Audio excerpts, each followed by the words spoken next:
What's up, Men's Physique fans, and welcome back to another video. We are just 7 weeks out from the biggest bodybuilding show in the world. And with the Olympia qualification window slowly closing, you're seeing a lot of guys still vying for those final Olympia spots. Now, we just had a pro show this past weekend in Tokyo where we crowned a new Tokyo Pro champion and a new Olympian who will be stepping on stage in Las Vegas. But that show did not come without controversy. We have another top pro who has officially made that transition from Men's Physique to Classic Physique, which has been a trend over the last handful of months ever since we have seen the weight cap being implemented. And our current Men's Physique champion, Ryan Terry, drops another physique update leading into the Olympia, and it's safe to say his confidence is showing. So let's sit back and relax. We have a lot of things to catch up on in the Men's Physique division, and enjoy this video. No, they wanna take it off from me, so I give what it takes. Whole life been a miracle, seen everything but a cape. Why would I stop now? Found everything on a journey, but another way.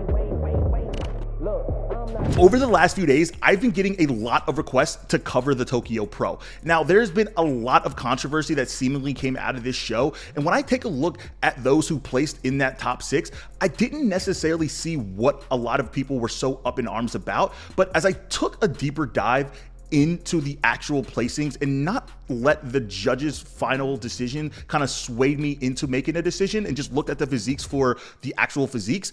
And then I thought, how would I place these athletes based upon the visuals? Now, keep in mind, I'm obviously not there in person. And a lot of those people who were actually requesting me to cover these shows were there in person. They were sending me videos. This is how I actually got the content for this video.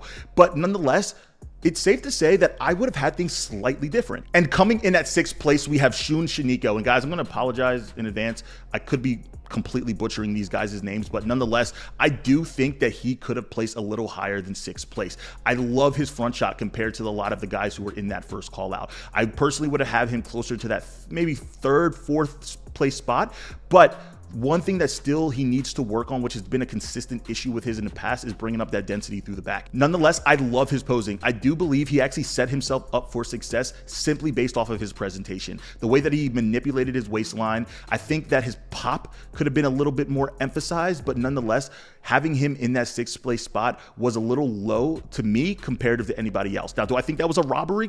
Absolutely not. Again, I think that's something that was likely decided based on being there in person, but I do think based off of these visuals and photos that I've received, I think that I would have had him a little bit higher. Over the last few years, I've been paying very close attention to the Asian bodybuilding men's physique division and how much it's grown from when I first became a fan to where it is now. And I think Joshua Ung, our 5th place finisher, was a massive reason for that. I've always been a massive fan of his look. Now, I've seen him progress from what has been barely making first call outs, second call outs, to now being consistently in first call outs in every single show that I see him in.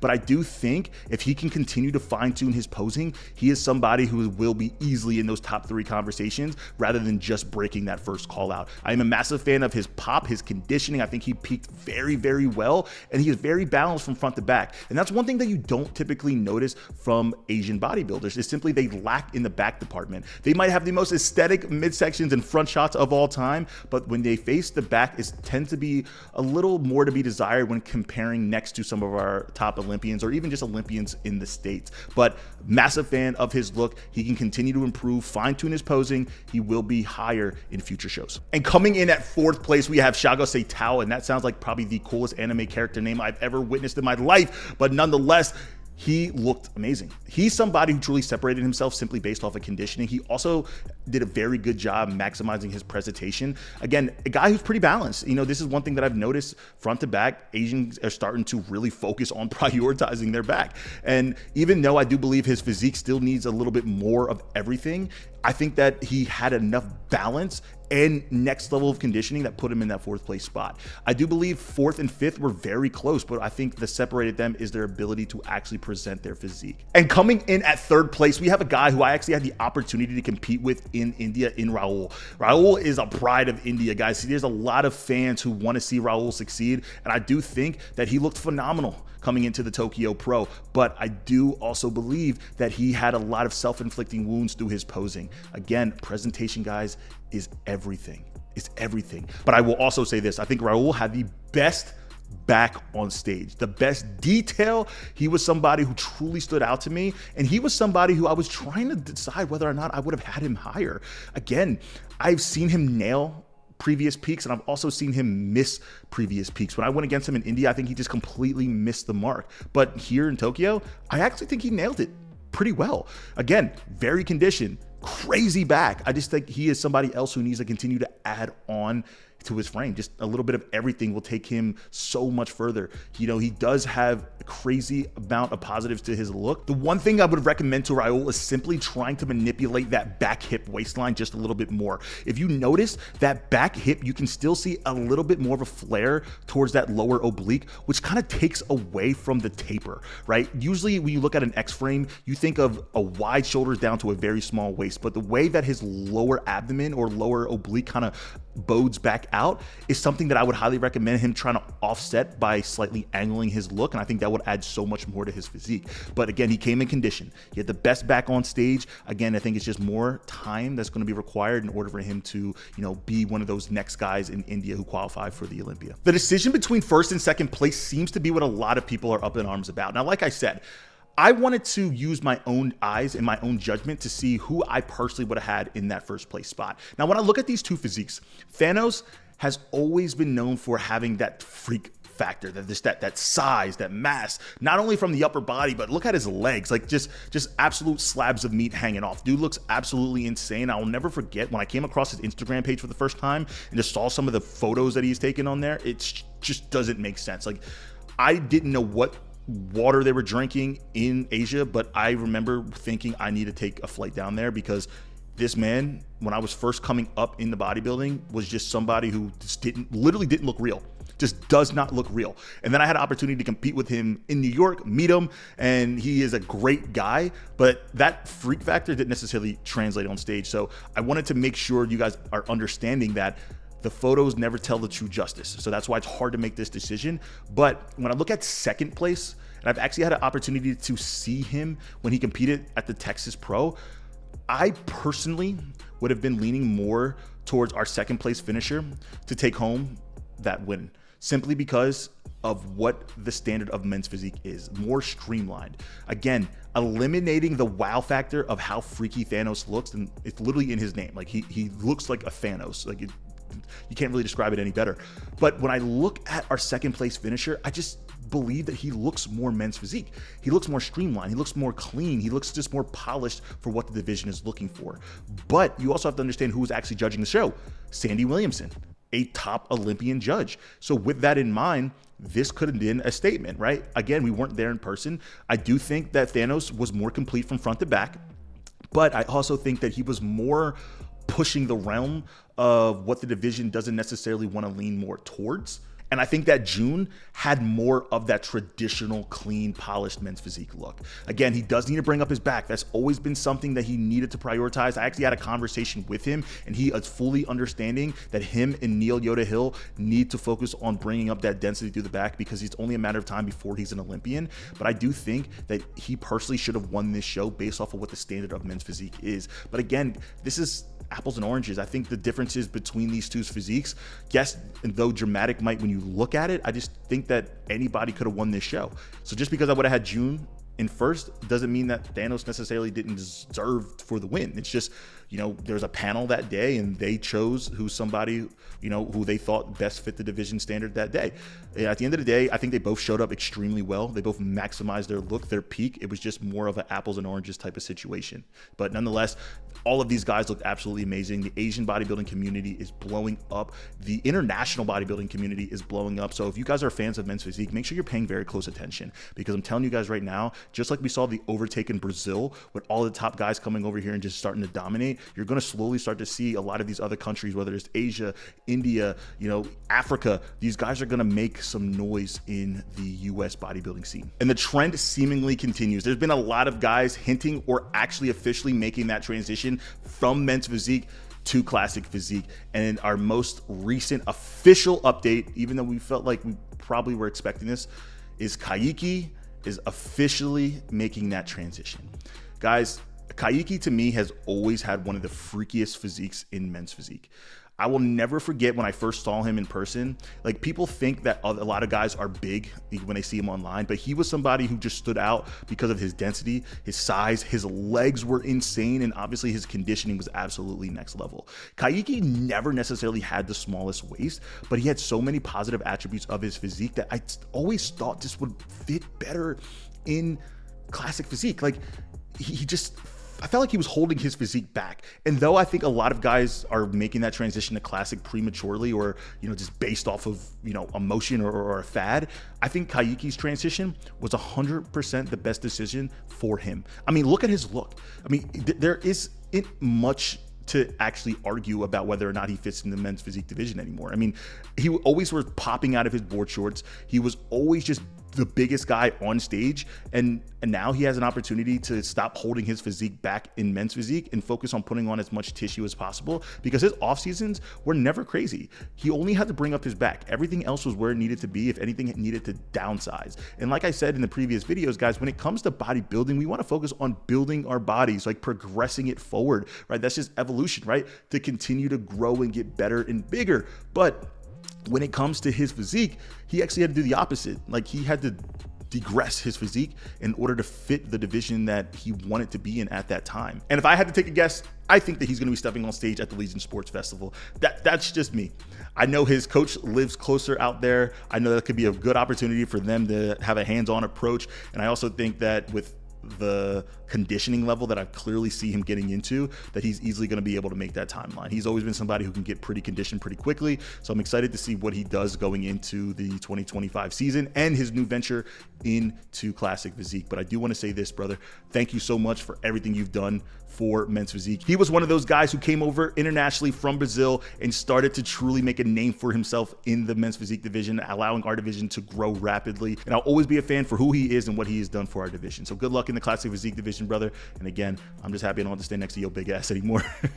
Whenever there is a physique update from our current champion, you better believe that we are going to cover it on this channel. Ryan Terry, 7 weeks out, is showing off what his most dominant attribute of his physique is: his abs. Guys, looking at this look, again, not only am I jealous, but it's safe to say that this man is on point for where he needs to be at 7 weeks out. As fans, I think it's common that when we see our favorite athletes, that we always envision them in the stage level of conditioning that we have come to love and know them for. But he is in a perfect position to strike. He's not holding too much body fat. He is not too lean. He's in a good position to hold the tissue and, again, slowly taper down to land that plane come October 12th. Now, I will also say this. If Ryan is not 100% on at the Olympia, he will not regain back his title. 2023 was the best Ryan Terry of all time. He nailed his peak perfectly. And what's so impressive about that is Ryan actually preps himself. I'm sure he has people he sends check-in photos to and helps guide his decisions, but he is making those decisions. And that's years and years of trial and error, failing and overcoming and learning, to actually piece together an understanding of his body enough to, again, make these progressions. And like I said, he's on track. He's right where he needs to be, and one thing I'll say about Ryan is I don't think even in an off season he could ever look fat through the midsection, but you can clearly see that what he has learned over the years is working perfectly for his current look and where he needs to be come Olympia time. So I'm curious to know what you guys think. We talk about this all the time. There's a lot of young, hungry guys making a name for themselves early in this season, but do you guys think it truly simply comes down to Ryan Terry, or do you think somebody like Aaron Banks at 100% can come in and kick the door in and take Ryan's crown? Or do you think that Brandon Hendrickson is keeping it low and is sneakily in prep to step on stage at the Olympia and spoil everybody's party? And not to mention, we have our current Arnold Classic winner in Diogo Montenegro, somebody probably has the best structure in men's physique, who we have seen brought the best package he's ever brought not so long ago. Do you guys think that if he can bring an improved look, he can even take over the title? There's just so many different storylines and opportunities for people to come in and make a name for themselves that I truly cannot wait for this year's Olympia. Over the last few weeks, we have covered so many top Olympians who are simply not doing the Olympia this year. We have Caike opting out of competing in men's physique, so will no longer be using his qualification. We have Brandon Hendrickson, our 3-time Olympia champion, somebody who has never been out of the top 5. We have Andre Ferguson, our most winningest IFBB Pro men's physique athlete of all time. We have so many people who have simply decided to forego the 2024 Olympia and simply get prepared to take on the 2025 Olympia. But with that, has opened up a lot of opportunity for young guys to come make a name for themselves. So I'm curious to know who you guys think might just be the dark horse. I'm gonna give you guys 4 names who I believe can truly jump from not only not qualifying for the Olympia, but also simply being a top 5 contender at the Olympia. Starting off with the guy who made the most noise in the 2024 season, in Ali Bilal. This is no secret. I think Ali Bilal winning the Pittsburgh Pro and the New York Pro is instantly going to have people's eyes on him the second he walks out. And if he nailed the conditioning and improved the package that he brought to those shows, he is not only going to simply be, in the top 10, he is going to be in that top 5. I personally can see him even placing as high as 3rd, giving Ryan Terry and Aaron Banks a run for their money. But Ali Bilal has an opportunity to go from 16th all the way to that top spot.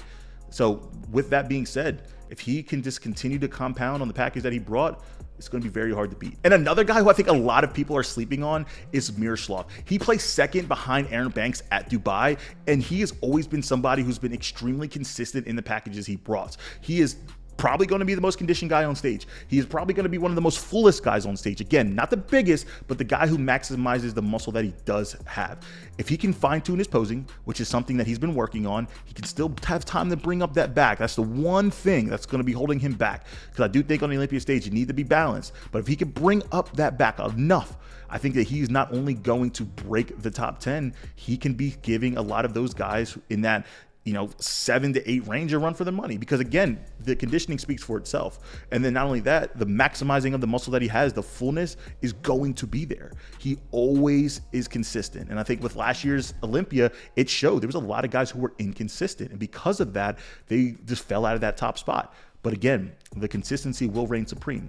And if he can be consistent and continue to improve, I think he'll be in that top spot. People are sleeping on is Abasai, a 3-time Olympian, a guy who's never placed out of that 16th spot, but this year had a true coming out party, destroying everybody at the Texas Pro and then the Chicago Pro. And now understanding just how he looks next to top athletes, even competing at Dubai, where he placed 3rd, I am a firm believer that this man is going to be in that top conversation simply because of his structure. Probably one of the most elite waist to shoulder ratios in the game. Again, he fills out a big frame. He needs to continue to add more to that back and upper chest, but just that alone, he is going to be in that spot. If anybody else on this list, maybe outside of Ali Bilal, I personally would have Abasai vying for those top 7, 8 spots. Again, structure is everything, especially at the Olympia stage. That's where they set the standard. And when it comes to men's physique, there's a look. And it's safe to say that Abasai has that look. It's just a clean, polished men's physique package. And if he can just bring that next level of conditioning in and maximize that fullness, I think it's going to be a lights out. And I might get a lot of shit for saying this, but nonetheless, I feel like I've been very humble on this channel. But I also want to emphasize, I truly do believe that if I could bring my best package to the Olympia stage, I will be in that top call out. Again, I am a firm believer that structure does reign supreme, very similar to when it comes to Abasai. I think that if I can maximize my fullness like I did in the Olympia in 2022 and the conditioning that I brought to Miami, right? All looks that I've been shown to do, but now I just have to bring it all together for one perfect peak. I'm very confident that I can be in that top spot. Will it be easy? Absolutely not. And the thing about me is my track record has not shown consistency. So at the end of the day, if I am consistent, I'll be there. I think I have a high ceiling and a low floor, right? I can nail my look, I'll be in that top call out. If I don't, I could be all the way in the back of the pack. So that's the one thing about bodybuilding, right? It comes down to those final days in order to maximize the look. And right now we're doing everything in our power to do just that. And now that we are caught up on all things men's physique, I want to take a quick second to thank each and every single one of you for the support on the recent Manifest competition wear launch. Guys, we are almost officially sold out of our first Origin launch. I am in awe right now. Again, as somebody who truly loves this division, who competes in this division, I truly cannot thank you guys enough for the love and support. We just have a few pairs left, size 29s and some 30s. If you are interested in rocking Manifest in a future show, I would love for you guys to support our brand. The cool thing about Manifest is we truly focus on emphasizing the X frame of the athlete. If you take a look at how form-fitting it is around the quad, it also then allows you guys to show off that emphasis of the upper body without the sacrifice in the loose fit near the leg. And then the waistline, we cut it ever so slim so you guys don't have to continue to pull your waistlines down, but also shows that V-line. Again, it's the small details that add up on stage, and we focus on that when it comes to the Manifest competition wear brand. You can shop below, support your boy, and again, we are so thankful for what this division has allowed us to excel in. And if you or somebody you know are interested in stepping on stage for the first time, getting nationally qualified, earning your IFBB Pro card, or simply focused on shutting it down and improving for the 2025 season, I am now taking on clients who are interested in maximizing their potential. Again, I do not want any clients who are half in, half out. I will fully be in to invest in your process, in your journey. We had some amazing transformations. I've helped turn a lot of people pro and reach their fullest potential, and I'm looking for a handful of athletes who are looking to continue that trend. I will not be taking on a lot of clients for a long period of time simply due to the fact that I am in prep and I want to make sure that I can prioritize the clients that I currently do have. But because carbs are a little bit higher right now, I do want to make sure that before I shut it down, I give you guys one more opportunity to join the team. If you're interested, all you guys got to do is click the link below. I will shoot you a message and we can get to talking to make sure that my coaching demographic style fits exactly what you're looking for in a coach. But nonetheless, I appreciate you guys. I love you guys. And as always, men's physique to the moon. And I will see you guys in the next one.